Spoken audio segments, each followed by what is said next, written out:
Hello viewers, first of all thanks for your supporting and giving your precious time. আশা করছি যে তোমরা লেসনগুলো অবশ্যই enjoy করছো। হ্যাঁ, লেট হয়ে গেল, বহুদিন পরে এলাম। সত্যি বলতে এনার্জি লস হয়ে গেছিলো, কারণ এত হাইলি ডিটেইল পড়িয়েছি আর সেরকম ভিউ পাচ্ছি না। এই নোটের ক্ষেত্রেই দেখো, এটা দিল্লির ফেমাস ইনস্টিটিউটের নোট, কিনতে 10,000 টাকা লেগেছে আমার, তবু এটা ভ্যালুলেস। সো ছাড়ো এগুলো কথা, যেহেতু প্রিভিয়াসলি বলেছি যে স্ট্যান্ডার্ড বুক সিরিজ কমপ্লিট করব, তাই কন্টিনিউ করছি। Please motivate me. যদি নোট নিতে চাও তবে ডিসক্রিপশনের টেলিগ্রাম লিঙ্কে জয়েন হও। এখানে তোমরা যে কোনো কোশ্চিনের পার্সোনালি অ্যান্সার দেওয়ার চেষ্টা করব। এছাড়া ডেলি হিন্দু অ্যানালাইজ দেওয়া এখানে করা হয়, ডেলি হিন্দু তোমরা পেয়ে যাবে। So let's start. আজকের টপিক শঙ্করায়স, দেখতেই পাচ্ছ। এটা ফেমাস একটা বুক, যেটা ইউপিএসসির মোস্ট অফ অ্যাসপিরেন্ট পড়ে। আর ডাব্লিউবিসিএসের পেপার 4-এ এনভায়রনমেন্ট রিলেটেড 25 থেকে 30টা কোশ্চিন আছে, যেটা এটা পড়লে আশা করছি হয়ে যাবে। কারণ এটা ইউপিএসসি কভার করে তো অবশ্যই ডাব্লিউবিসিএস কভার করবে। সো প্রিভিয়াস এক্সপিরিয়েন্স থেকেও বলছি, এটা খুব ভালো নোট, অবশ্যই কাজে লাগাও। চলো শুরু করা যাক। Chapter 1 ecology. যেহেতু তোমরা দেখতে পাচ্ছ এখানে লজি আছে, লজি যে কোনো বিষয়ে ফিলোলজি, লজি বলতে কি বিষয় বা সাবজেক্টকে বলা হয়। এখানে ইকোলজি, ইকোলজি কি? ইকোলজি হলো একটা সায়েন্টিফিক স্টাডি, যেটা হলো রিলেশনশিপ বলবে। কার রিলেশনশিপ? যে লিভিং অর্গানিজম নিজেদের মধ্যে পরস্পর কীরকম সম্পর্ক আছে, এবং এরা নিজের এছাড়া এনভায়রনমেন্টের সঙ্গে কী টাইপের সম্পর্ক আছে, এর সম্বন্ধে একটা অধ্যয়ন। এখানে ক্লাসিক্যাল টেক্সট সম্বন্ধে বলা হয়েছে। চরক, চরক সংহিতা কী হলো? একটা মেডিসিনের বই। আর সার্জিক্যাল টেক্সট কী হলো? সুশ্রুতের, সার্জিক্যাল সার্জারি বুঝো তোমরা, সুশ্রুত সংহিতা এখানে আছে। এরপর একটা টপিক হলো content classification of animal on the basis of, বলছে কীভাবে শ্রেণীবিভাগ করা হচ্ছে। যে অ্যানিম্যালকে শ্রেণীবিভাগ করা হয়েছে হ্যাবিটেটের উপরে, ল্যান্ডের উপরে, ক্লাইমেট, ভেজিটেশনের উপরে, এছাড়া description of plants, typical various লোকালিটিসের উপরে। চড়ক, চড়কের একটা ডেফিনেশন দিয়েছে এখানে এনভায়রনমেন্ট সম্বন্ধে। কী বলেছে? যে the environment is defined as the sum total of living non living components influences and events surrounding on organism. আমাদের চারপাশের যে জীবন্ত, তারপর জড়জীব সমস্ত কম্পোনেন্ট আছে, তাই আমাদের পরিবেশ। বলছে কম্পোনেন্ট কী? কম্পোনেন্ট মানে বিষয়বস্তু। কম্পোনেন্ট কী কী আছে? অ্যাবায়োটিক আর বায়োটিক। অ্যাবায়োটিক কাকে বলে? বলছে অ্যাবায়োটিক হলো সমস্ত জড় পদার্থ পরিবেশের যা, আর বায়োটিক হলো সমস্ত জীব। এবার এখানে দেখো ডিকম্পোজার, ডিকম্পোজার যেহেতু ভাইরাস, ব্যাকটেরিয়া, এগুলো ভাইরাস জীব জড়ের মধ্যবর্তী পর্যায়ে, এবং ব্যাকটেরিয়া তো জীব, তাই এগুলা সব বায়োটিক ফ্যাক্টরে পড়বে। এছাড়া এখানে দেওয়া আছে যে ডিজেল ইঞ্জিন থেকে, যে ওয়ার্ল্ড হেলথ অর্গানাইজেশন বলেছে ডিজেল ইঞ্জিন থেকে যে ধোঁয়াটা বের হয় সেটা কার্সিনোজেনিক, মানে ক্যান্সার ঘটাতে পারে। এবং এটা যে অ্যাসবেস্টাস হয়, অ্যাসবেস্টাসের ঘরে থাকি, এবং আর্সেনিক যেটা জলে থাকে, এছাড়া মাস্টার্ড গ্যাস যে আছে এর সমক্ষতিকর। এছাড়া আরেকটা তথ্য দেওয়া হয়েছে, বলছে একটা সমুদ্রের মাছ বা সামুদ্রিক মাছকে যদি মিষ্টি জলে ছেড়ে দেওয়া হয়, তাহলে এটা মানে অভিযোজন ঘটাতে ব্যর্থ হয়ে মারা যাবে। বলছে এর পরের টপিক আছে 6 main level of organism of ecology. আর বলছে ইকোলজিতে 6টা প্রধান অর্গানাইজেশন আছে। 1 নম্বর হলো ইন্ডিভিজুয়াল। ইন্ডিভিজুয়াল কি? ইন্ডিভিজুয়াল হলো এক, মানে ইন্ডিভিজুয়াল লিভিং বলা হচ্ছে যাকে, ইন্ডিপেন্ডেন্টলি যে বাঁচতে পারবে। যেমন একটা বনে একটা হরিণ, ওই হরিণটাকে ইন্ডিভিজুয়াল বলা হবে। এর পপুলেশন কি? বলছে পপুলেশন হলো গ্রুপ অফ সেম স্পেসিস, মানে একটা বনে তো অনেক রকম পশু পাখি থাকে, কিন্তু সমস্ত হরিণ যে আছে, যতগুলো হরিণ আছে, তা হলো ওদের পপুলেশন। এরপরে আসছে কমিউনিটি। 3 নম্বরে কমিউনিটি। বলছে কমিউনিটি হলো, বিশেষত কমিউনিটির নাম পড়ে একটা ডমিন্যান্ট প্ল্যান্টের উপরে, আর এটা কখনো ফিক্সড হয় না, এটা রিজিড হয় না, মানে এটা ফ্লেক্সিবল। এবং এটা দুভাগে হয়, কমিউনিটি বড় কমিউনিটি হয়, লার্জ কমিউনিটি হয়, আর ক্ষুদ্র কমিউনিটি হয়। এরপরে দেখো টাইপস অফ কমিউনিটি।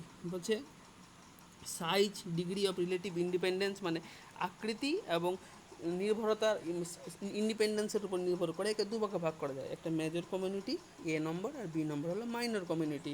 এবার আমরা মেজর কমিউনিটি সম্বন্ধে পড়বো। বলছে মেজর মানে বুঝতে পারছো এটা লার্জ সাইজ হবে, ওয়েল অর্গানাইজড হবে, আর রিলেটিভলি ইন্ডিপেন্ডেন্ট হবে। যেমন দে ডিপেন্ড শুধুমাত্র সূর্যরশ্মির উপরে নির্ভর করেই বেঁচে থাকতে পারবে, এমন যেমন একটা বন কারোর উপরে খুব একটা নির্ভর করে না।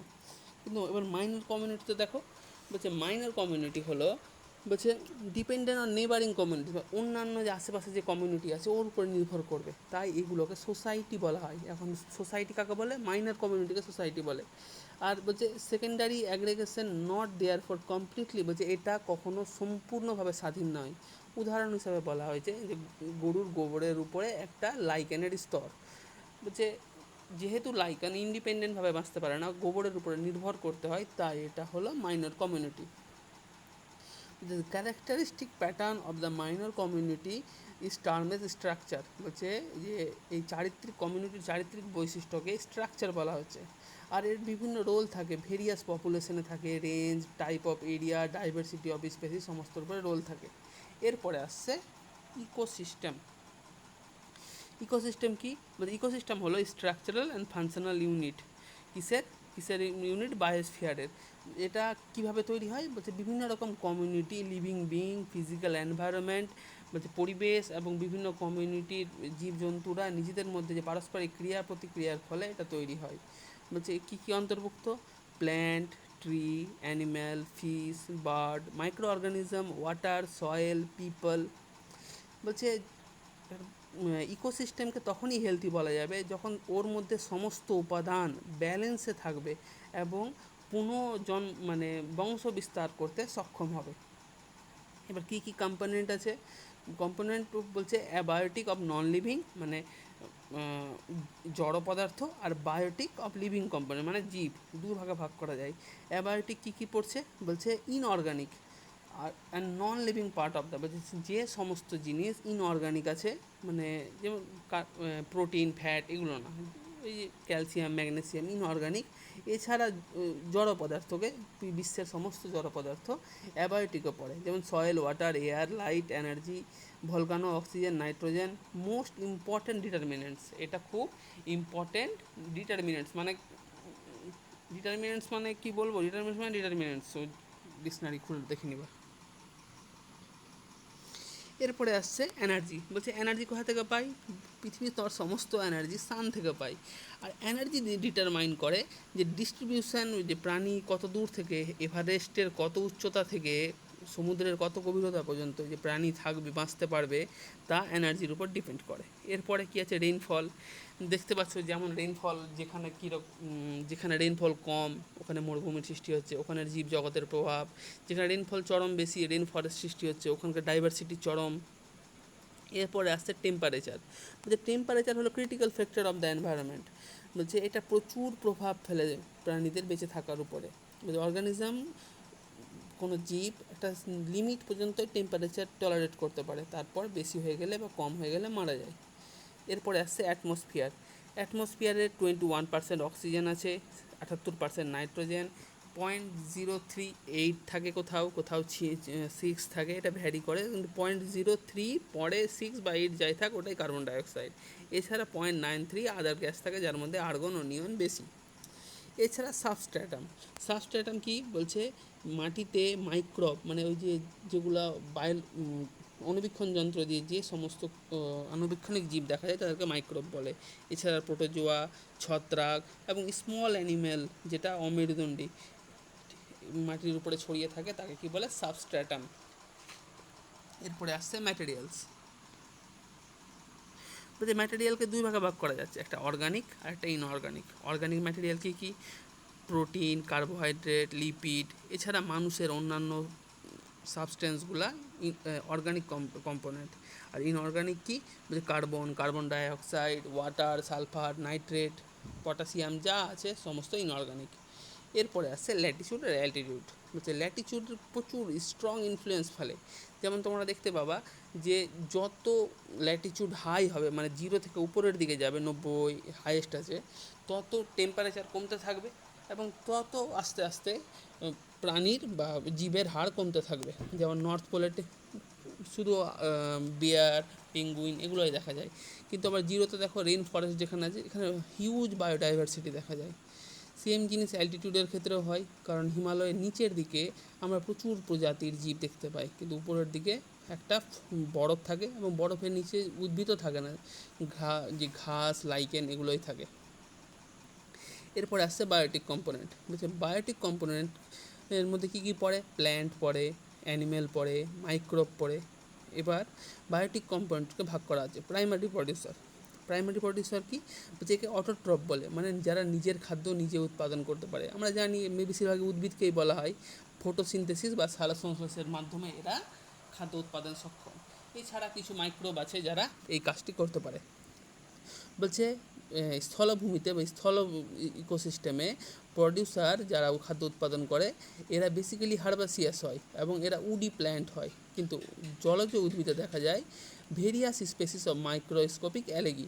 এটা জলজ উদ্ভিদে উৎপাদক থাকে, ওরা বেশিরভাগই ক্ষুদ্র শৈবাল থাকে, যেমন প্ল্যাঙ্কটন।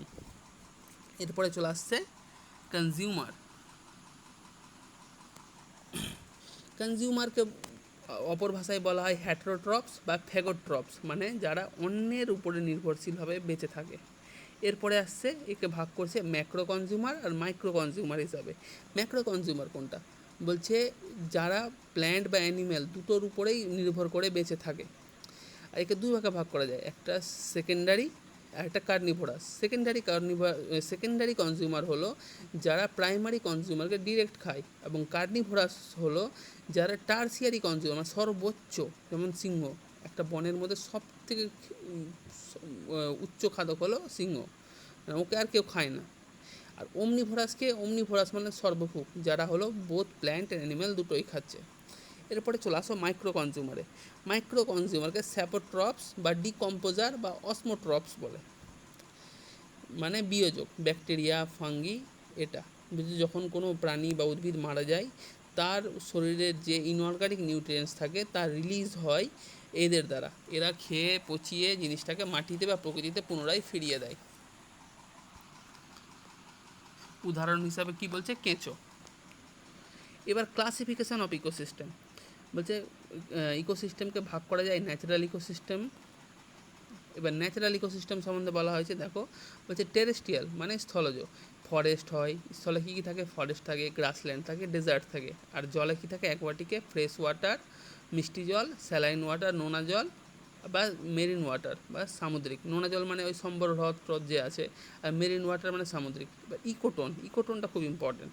বলছে এই জোন অফ জানসেন, মানে যখন দুটা ইকোসিস্টেম যেখানে জয়েন্ট হয় এবং এখানে দুটাই ইকোসিস্টেমের বৈশিষ্ট্য থাকে।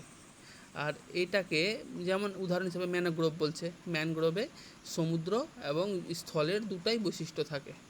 ক্যারেক্টারিস্টিক কী কী আছে ইকোটোনের? বলছে এটা খুব ন্যারো হয় আর কিছুটা চওড়াও হতে পারে, এবং দুই ইকোসিস্টেমেরই একটা বৈশিষ্ট্য থাকবে, তাই এটাকে জোন অফ টেনশন বলে। এছাড়া আছে এটা সম্পূর্ণভাবে ডিফারেন্ট হতে পারে আশেপাশের কমিউনিটি থেকে। কিন্তু অনেক সময় দেখা যায় যে কিছু কিছু স্পেসিসের এই জায়গায় অন্য স্পেসিস থেকে সংখ্যা প্রচুর পরিমাণে বেড়ে যায়, এটাকে এজ ইফেক্ট বলে। যেমন মিক্সড হ্যাবিটেট বলছে যেখানে ফরেস্ট আর ডেজার্ট মিশে, ফরেস্ট আর ডেজার্টের মিক্সড জায়গাটায় কী হয়? গ্রাসল্যান্ড হয়, আর এখানে প্রচুর পরিমাণে পাখি দেখা যায়, তাই পাখিরা এজ ইফেক্ট পায়। এরপরে চলে আসে, এরপরে আছে নিচে। বলছে নিচে হলো একটা ডেসক্রিপশান যেখানে সমস্ত বায়োলজিক্যাল, ফিজিক্যাল, কেমিক্যাল সমস্ত ফ্যাক্টরের বর্ণনা থাকবে, এবং কোনো দুটো প্রাণীর একই রকম নিচে থাকতে পারে না। কী কী টাইপের নিচে হয়? একটা হ্যাবিটেট নিচে হয়, একটা ফুড হয়, একটা রিপ্রোডাক্টিভ নিচে হয়, আর একটা ফিজিক্যাল আর কেমিক্যাল নিচে হয়। এরপরে চলে আসে বায়োম। বলছে বায়োম শুধুমাত্র স্থলে দেখা যায়, কখনো এটা জলজ মানে ইকোসিস্টেমের বায়োম হয় না। বলছে এটা একটা বিশাল বড় এলাকা, আর এটার একটা নির্দিষ্ট জলবায়ু, নির্দিষ্ট উদ্ভিদ, নির্দিষ্ট প্রাণী, নির্দিষ্ট মৃত্তিকা থাকে, এবং পৃথিবীর কোনো বায়োমের মতো না, সব বায়োমই আলাদা। দ্য মোস্ট ইম্পর্টেন্ট, বলছে সব থেকে গুরুত্বপূর্ণ ক্লাইমেটিক ফ্যাক্টর হলো টেম্পারেচার, মানে উষ্ণতা আর বৃষ্টিপাত। এবার আসছে 1 নম্বরে তুন্দ্রা। তুন্দ্রা কি বলছে, এটা নর্থার্ন মোস্ট রিজিয়ান, মানে একদম উত্তর গোলার্ধের সব থেকে উঁচু মানে উত্তর মেরুতে যা থাকে, এবং অ্যাডজয়নিং দ্য আইস বাউন্ড, বলছে যেখানে উত্তর মেরুতে যেই জায়গায় বরফ থাকে তার আশেপাশের যে এলাকা মানে বরফে সেটে আছে, খুব বরফের সন্নিকষ্ট এলাকা, সন্নিকষ্ট মানে কাছের এলাকা, তাকে তুন্দ্রা বলে। বলছে এখানে কোনো বেশি গাছ টাছ দেখা যায় না, এখানে কিছু ঝোপঝাড় মানে শ্রাব, এবং এর কিছু দক্ষিণে তুন্দ্রাতে কিছু ফ্লোরা, লাইকেন, মস, সেজেস এই টাইপের ঘাস হয়। আর এখানে কী কী প্রাণী দেখা যায়, এখানে রেনডিয়ার দেখা যায়, আর্কটিক ফক্স দেখা যায়, পোলার বিয়ার দেখা যায়, স্নোই আউল, লেমিং, আর্কটিক হেয়ার, টার্মাজিন, এবং সবথেকে ইম্পর্টেন্ট কথা হলো এই ঠান্ডা, যেহেতু সরীসৃপের রক্ত ঠান্ডা, তাই সরীসৃপরা এই জায়গাটাকে অ্যাভয়েড করে, মানে এখানে সরীসৃপ পাওয়া যায় না। এরপরে আসছে তৈগা। তৈগায় কী আছে বলছে, নর্থার্ন ইউরোপ মানে ইউরোপের উত্তর, এশিয়ার উত্তর আর আমেরিকার উত্তরকে তৈগা বলে। বলছে এটাকে বোরিয়াল ফরেস্টও বলা হয়, এটা বারবার প্রশ্ন আছে, বোরিয়াল ফরেস্ট কাকে বলা হয়, তৈগাকে বলা হয়। বলছে দ্যাট ডমিনেটিং, বলছে এইখানে সব থেকে বেশি কোন বৃক্ষ দেখা যায়, বলছে কনিফেরাস বৃক্ষ, কনিফেরাস এভারগ্রিন। কনিফেরাস কোনটা, মানে খ্রিস্টমাস ট্রিতে ওই ত্রিভুজের মতো গাছগুলো থাকে যে কোন করে, ওটাকে কনিফেরাস ট্রি বলে। এখানে বেশিরভাগই সব থেকে দেখা যায় স্প্রুস, তারপরে পাইন আর ফার। বলছে কী কী ফনা দেখা যায়, মানে প্রাণী কী কী দেখা যায়, small seed eating bird, hawk, fur bearing carnivorous, little mink, elk, puma, Siberian tiger, wolverine, wolves, এগুলা। এরপরে আছে temperate deciduous forest.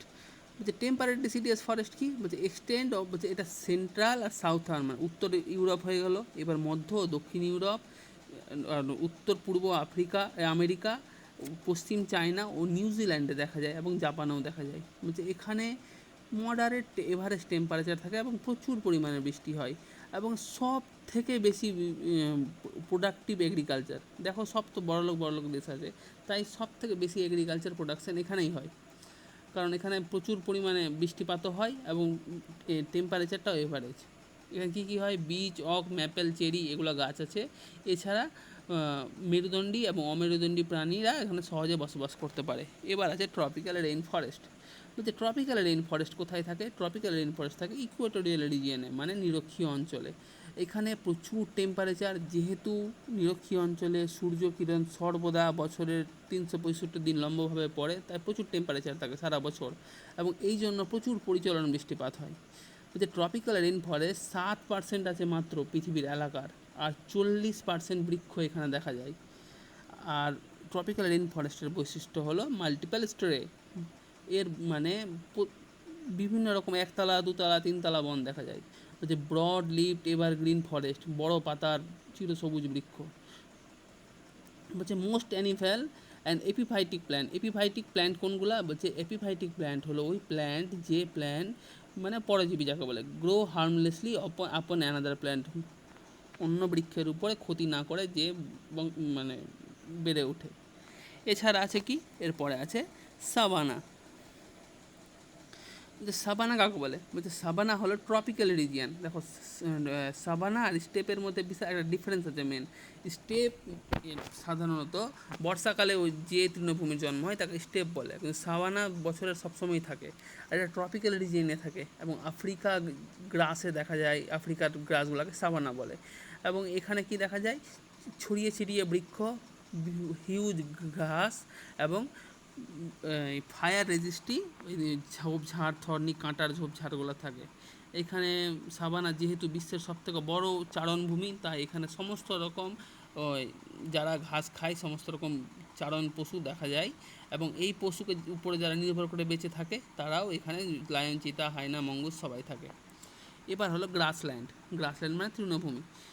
North America, ইউক্রেনে সবথেকে বেশি গ্রাসল্যান্ড দেখা যায়, আর ডোমিনেটেড বাই গ্রাসেস। বলছে টেম্পারেট কন্ডিশনস অ্যান্ড, দেখো যদি এখানে বেশি বৃষ্টিপাত হতো তাহলে এখানে টেম্পারেট ডিসিডিয়াস ফরেস্ট হয়ে যেত, কিন্তু যেহেতু কম বৃষ্টিপাত হচ্ছে তাই একই জায়গায় অবস্থান করেও এখানে ঘাস সৃষ্টি হচ্ছে। এখানেও প্রচুর পরিমাণে বাইসন, অ্যান্টেলোপ, ক্যাটেল, রডেন্ট একই টাইপের জীব দেখা যায়। এরপরে আসছে ডেজার্ট। ডেজার্ট ডেজার্ট মানে তো জানো কন্টিনেন্ট, বলছে ডেজার্ট মরুভূমিটা কন্টিনেন্ট মানে কি বলবো, মহাদেশের অভ্যন্তর ভাগে দেখা যায় যেখানে হিউমিডিটি খুব লো থাকে। ডেজার্ট দু রকম হয়, একটা কোল্ড ডেজার্ট আর একটা হট ডেজার্ট। হট ডেজার্ট থর, কোল্ড ডেজার্ট লাদাখ, যেখানে ঠান্ডা থাকে, মানে ঠান্ডার কারণে বরফের কারণে যে মরুভূমি। আর হোয়াইট ডেজার্ট কাকে বলে, রান অফ কচ্ছকে। The flora is drought resistance, cactus, euphorbia, sagebrush, fauna, reptile। বলছে এখানে বেশিরভাগ ডেজার্টে কি দেখা যায়, ওই সরীসৃপ এবং বার্ড দেখা যায়। এরপরে আসছে অ্যাকোয়াটিক জোন। অ্যাকোয়াটিক জোনকে 3 ভাগে ভাগ করা হয়, fresh water ecosystem, marine ecosystem and estuaries. বলছে অ্যাকোয়াটিক ইকোসিস্টেমকে কখনো বায়োম বলা যাবে না, এবং মেজর ডিফারেন্স হলো কোনো অ্যাকোয়াটিক মানে জলের ইকোসিস্টেমে কী কী কারণে ডিফারেন্স দেখা যায়। বলছে লবণের পরিমাণ, কি কত পরিমাণে নিউট্রিয়েন্টস মিশে আছে ওর উপরে, ওয়াটারের টেম্পারেচারের উপরে, এবং কতটা সূর্যের আলো প্রবেশ করতে পারছে এর উপরে অ্যাকোয়াটিক জোনের ডিফারেন্স হয়। যে ফ্রেশ ওয়াটার ইকোসিস্টেমকে 2 ভাগে ভাগ করা যায়, একটা লোটিক একটা লেন্টিক। লোটিক জল হলো যেখানে জল মুভ করছে মানে নদী, লেন্টিক হলো যেখানে জল থেমে আছে যেমন পুকুর। এছাড়া আছে ম্যারিন ইকোসিস্টেম। ম্যারিন ইকোসিস্টেম সম্বন্ধে পরে আমরা ডিটেলে চ্যাপ্টার আছে, ওখানে আলোচনা করব। এর পরে আছে এস্চুয়ারিস। এস্চুয়ারিস মানে হলো যেখানে কোস্টাল বে, মানে কোস্ট বুঝো যেখানে সমুদ্রের ওই বীজটা থাকে, কোস্টাল যেখানে নদী এসে সমুদ্রে মিশে। বলছে এই জায়গাটায় in estuaries fresh water from river meets ocean water and mixed by action of tides. এর ফলে এখানে কি হয়, জোয়ার ভাটার সৃষ্টি হয়, এবং এস্চুয়ারিস আর হাইলি প্রোডাক্টিভ, প্রচুর উৎপাদন ক্ষমতা আছে। এরপরে আছে বায়োস্ফিয়ার। বলছে আমরা জানি বায়োস্ফিয়ার হলো a part of the earth where life can exist. বলছে পৃথিবীর ওই অংশ যেখানে জীবন টিকে থাকতে পারে তা হলো বায়োস্ফিয়ার, যেমন হাইড্রোস্ফিয়ার, তারপরে অ্যাটমসফিয়ার, লিথোস্ফিয়ার আর বায়োস্ফিয়ার। এবার বায়োস্ফিয়ার কিছুটা, সম্পূর্ণ জলে তো আর জীবন থাকে না, জলের কিছু দূর পর্যন্ত মানে কিছু গভীরতা পর্যন্তই জীবন বেঁচে থাকতে পারে, জীব বেঁচে থাকতে পারে, এবং একই রকমভাবে ট্রোপোস্ফিয়ারের কিছু উচ্চতা পর্যন্তই জীবন বেঁচে থাকতে পারে। তাই এই যেইটুকু অংশে জীবন বেঁচে থাকতে পারে হাইড্রোস্ফিয়ার আর অ্যাটমসফিয়ার এবং লিথোস্ফিয়ার মিলে, সেইটুকুটাই হলো বায়োস্ফিয়ার। এখানে দেওয়া আছে 200 মিটার গভীর পর্যন্ত থেকে, সমুদ্রের 200 মিটার গভীর থেকে আকাশের 6000 মিটার উপর পর্যন্ত জীবন বেঁচে থাকতে পারে। পরবর্তীতে আমরা নেক্সট ভিডিওগুলো নিয়ে আসব, এবং এখানে আমাদের প্রিভিয়াস ভিডিওগুলো দেওয়া আছে। তোমাদের যদি ভালো লেগে থাকে তো অবশ্যই সাবস্ক্রাইব করো, সাপোর্ট করো, আর তোমাদের সাপোর্টের দ্বারা যদি আরও এনথুসিয়াজম পাই তো অবশ্যই আরও ভালো ভালো সিরিজ নিয়ে আসবো।